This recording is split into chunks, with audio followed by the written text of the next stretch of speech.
দাম না থাকায় হিমাগারে সংরক্ষণ করা আলু নিয়ে বিপাকে জয়পুরহাটের কৃষক ও ব্যবসায়ীরা। হিমাগারে রাখা ১১০০ টাকার আলু বর্তমানে বিক্রি হচ্ছে ৬২০ টাকায়। খরচ বাদ দিয়ে যা থেকে মূলধন মিলছে মাত্র ২৩০ টাকা। লোকসানের কারণে হিমাগারের আলু নিতে আসছেন কৃষকরা। এতে হিমাগারের মজুদ আলু নিয়ে দুশ্চিন্তায় পড়ছেন হিমাগার কর্তৃপক্ষ। জয়পুরহাটে এবার ৪৩,৪৭০ হেক্টর জমি থেকে আলু উৎপাদন হয়েছে প্রায় ৯.৫ লাখ মেট্রিক টন, যার মধ্যে জেলার ২১টি হিমাগারে আলু সংরক্ষণ হয়েছে ২,০৭,০০০ মেট্রিক টন।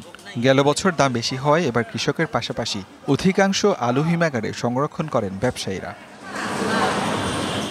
অবশ্য কৃষকের আশায় কুড়েবালি। হিমাগারে রাখার সময় এক বস্তা আলুর দাম পড়েছে ১১০০ টাকা। ৪ মাস পর সেই আলু এখন বস্তা প্রতি বিক্রি হচ্ছে মাত্র ৬২০ টাকায়। কৃষক বলছেন, দিন দিন আলুর দাম কমতে থাকায় বস্তা প্রতি তাদের লোকসান হচ্ছে প্রায় ৯০০ টাকা।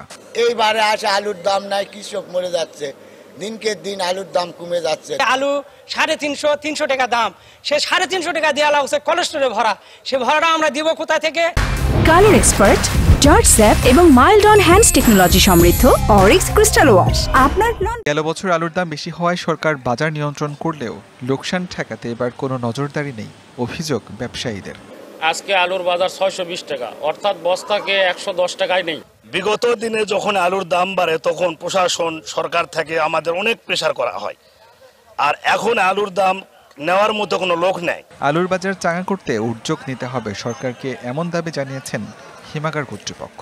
বর্তমানে এবছরে এই তারিখ পর্যন্ত আমাদের ৯ থেকে ৯,৫০০ বস্তা আলু ডেলিভারি হয়েছে। এবারে কৃষকের হতাশার পাশাপাশি হিমাগার মালিকরাও বিপদের সম্মুখীন হতে যাচ্ছে। দিন দিন যেভাবে আলুর বাজার কমতেছে, কৃষকের ক্ষতি যেন না হয় সরকারের পক্ষ থেকে ব্যবস্থা নেওয়ার আশ্বাস দিলেন স্থানীয় কৃষি বিপণন কর্মকর্তা। কৃষকদের যে অধিক পরিমাণে আলু উৎপাদিত হয় জয়পুরহাট জেলায়, এর জন্য দেশের জনগণের চাহিদা পূরণ করে বাইরে যাতে রপ্তানি করা যায়, এর জন্য কৃষকদেরকে আমরা নিয়মিত পরামর্শ প্রদান করছি।